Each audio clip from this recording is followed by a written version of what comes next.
Assalamualaikum warahmatullahi wabarakatuh.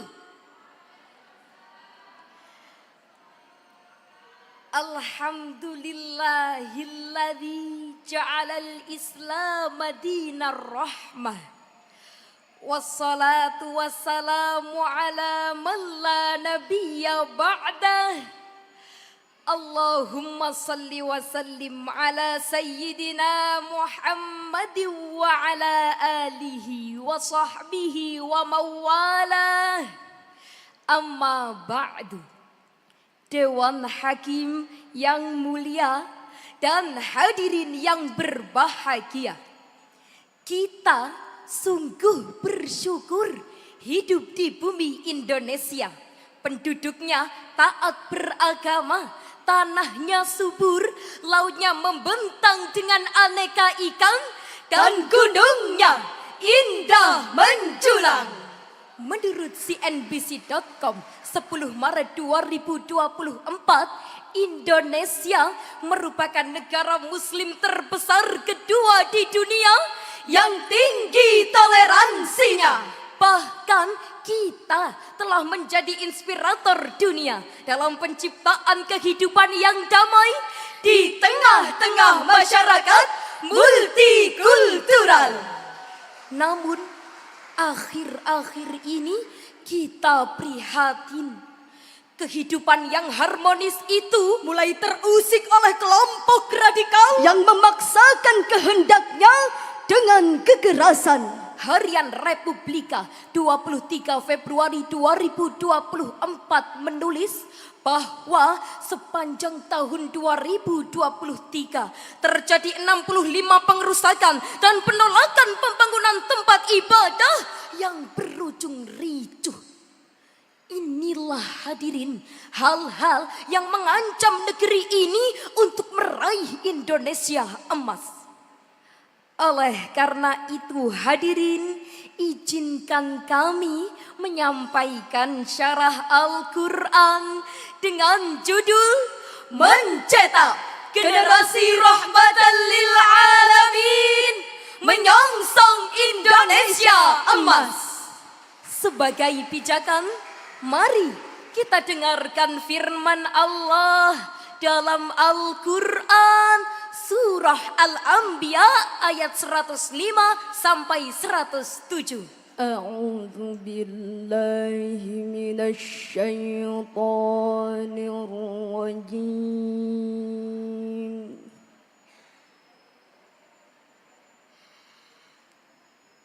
Bismillahirrahmanirrahim.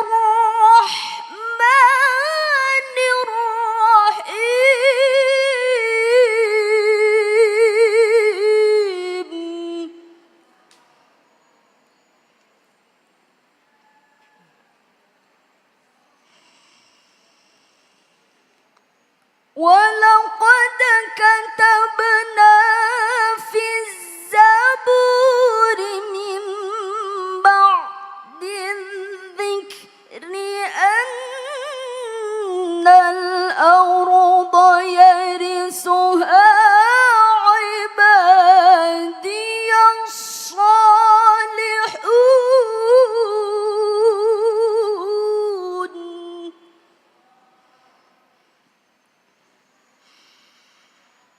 Inna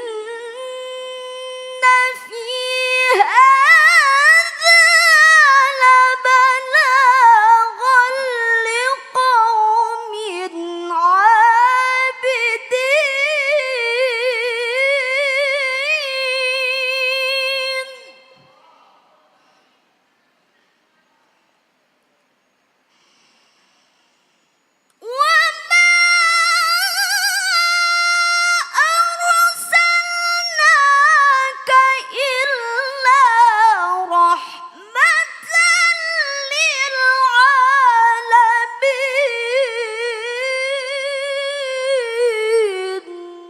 Hamba berlindung kepada Allah dari godaan setan yang terkutuk.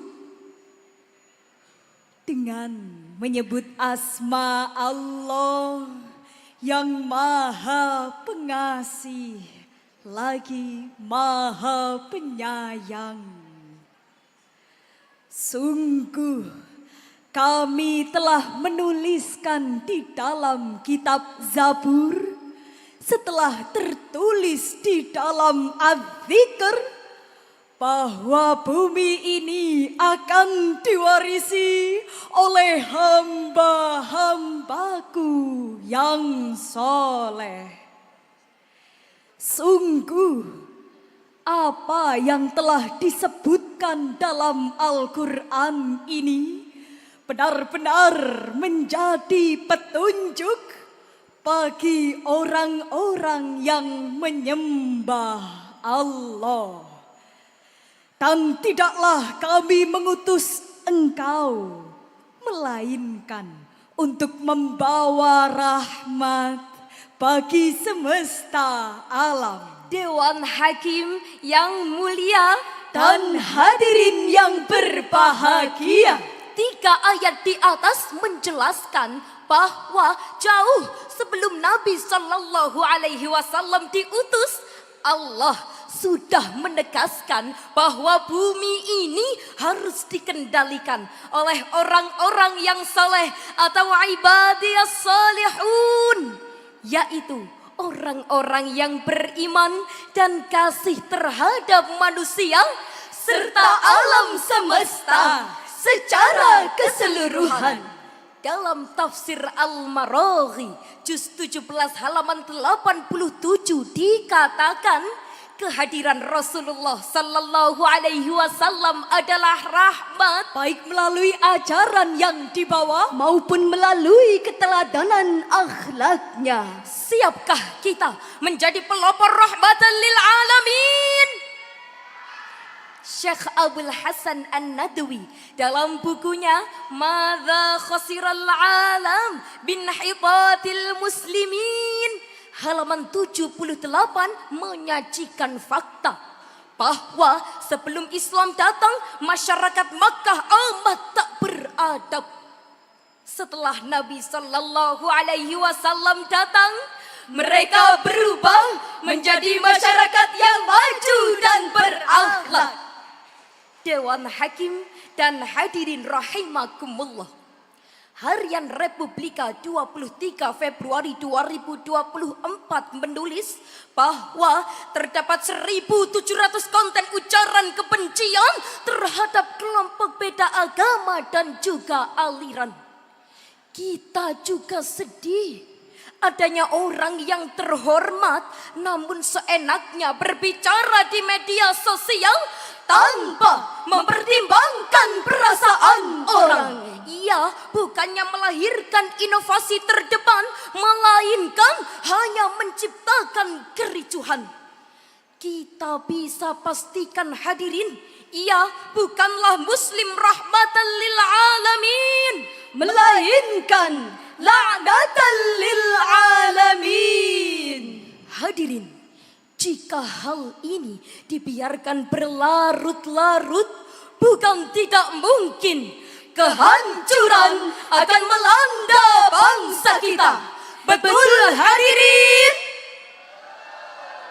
Kita amat membutuhkan generasi yang cerdas, pemberi kasih dan solusi.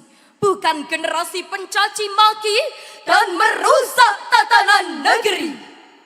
Syekh Sofiyur Rahman Al-Mubarakfuri dalam Sirah Nabawiyah menyebutkan Nabi Sallallahu Alaihi Wasallam setiap hari menyuapi makanan kepada pengemis yang buta. Siapa pengemis buta itu? Dia adalah orang yang berbeda agama dengan Rasulullah Sallallahu Alaihi Wasallam. Pada hari berikutnya, ia menolak disuapi Abu Bakar As-Siddiq radhiyallahu an karena tidak selembut suapan orang biasanya. Maka saat itulah Abu Bakar memberitahu dengan lembut, "Ketahuilah bahwa aku Abu Bakar dan yang biasa menyuapimu telah meninggal." dunia. Dialah Nabi Muhammad sallallahu alaihi wasallam. Inilah keteladanan Nabi Muhammad sallallahu alaihi wasallam sebagai rahmatan lil alamin. Sekali lagi, mari kita dengarkan firman Allah dalam Al-Quran surah Ali Imran ayat 159. فبما رحمة من الله لنت لهم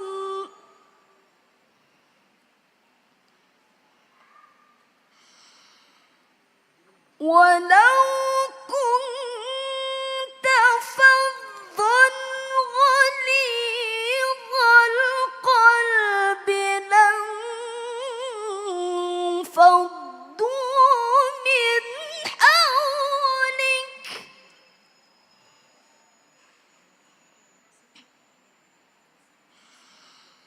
فاعف عنهم واستغفر لهم وشاورهم في الأمر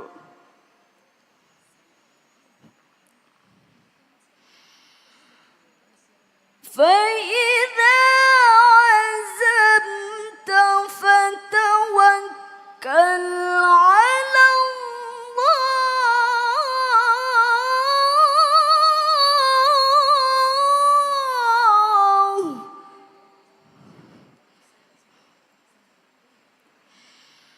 إن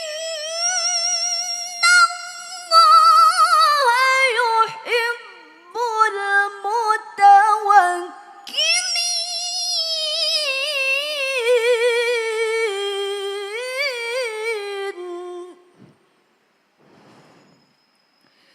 إن الله يحب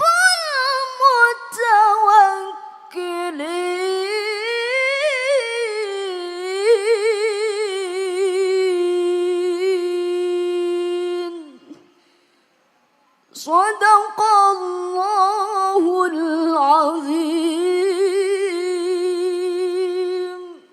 Maka berkat rahmat Allah, engkau berlaku lemah lembut terhadap mereka.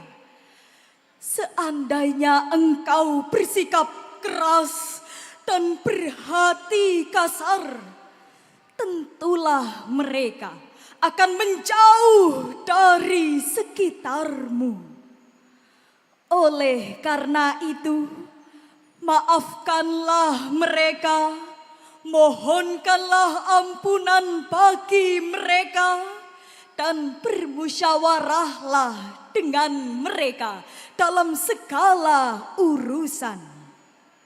Kemudian, apabila engkau telah membulatkan tekad, bertawakallah kepada Allah. Sungguh Allah mencintai orang-orang yang bertawakal. Maha benar Allah atas segala firman-Nya, dan Dialah yang Maha Agung. Dewan Hakim yang mulia Dan hadirin yang berbahagia, dalam ayat ini tersirat perintah untuk berperilaku lemah lembut, suka memaafkan, bermusyawarah dalam segala hal, dan selalu bertawakal kepada Allah Subhanahu wa ta'ala. Demikian menurut Syekh Wahbah Az-Zuhaili dalam tafsir Al-Munir juz 2 halaman 475. Nabi sallallahu alaihi wasallam bersabda, al-muslimu man salimal muslimuna min lisanihi wa yadihi. Muslim yang sejati adalah muslim yang lidah dan tangannya tidak menyakiti muslim lainnya. Hadis riwayat Bukhari dari Abdullah bin Amr radhiyallahu an. Hadirin, penyelamatan lingkungan adalah isu besar dunia saat ini. Banjir, tanah longsor, kekeringan sumber air dan bencana lainnya tidak lain disebabkan manusia sudah kehilangan sifat rahmatan lil alamin. Kami memanggil, hai generasi muda, ayo bangkit, bergerak cepat, mewujudkan semangat Nusantara baru Indonesia maju. Mari kita wariskan untuk generasi kita bumi yang menyehatkan dan menyenangkan. Kepalkan tangan, ayo bergerak bersama dengan misi rahmatan lil alamin. Setuju? Oleh karena itu hadirin, pemuda harus terus belajar mengikuti perkembangan, apalagi pada era informasi saat ini. Albert Einstein, fisikawan teoritis asal Jerman, mengatakan, when you stop learning, you start dying. Artinya, Jika kamu berhenti belajar, maka itulah hari kematianmu. dalam level dunia, patut kita acungi jempol untuk Menteri Luar Negeri kita, Ibu Retno Marsudi, yang berhasil dipercaya oleh dunia untuk ambil bagian dalam perdamaian, khususnya di Palestina. Kita bangga Indonesia telah menjadi negara rahmatan lil alamin. Hidup Indonesia, Hidup Palestina! hadirin, satu pantun dari kami. Pohon Kamboja berbunga lebat. Tumbuh subur di tepi kolam. Jadikan Islam sebagai rahmat, Menebar damai bagi seluruh alam. Dari uraian di atas dapat kita ambil kesimpulan. Pertama, hanya generasi rahmatan lil alamin yang bisa menjaga persatuan dan mengantarkan bangsa memasuki Indonesia emas. Kedua, untuk mencetak generasi rahmatan lil alamin, pemerintah harus bergandeng tangan dengan tokoh agama, tokoh masyarakat, penyedia platform digital, dan seluruh elemen bangsa. Sebagai penutup, kami mengajak Dewan Hakim yang terhormat dan hadirin untuk bersolawat bersama. Wahai rakyat Indonesia, jangan sampai terpecah. Jagalah kerukunan dan persatuan bangsa. Mari bersama Maulaya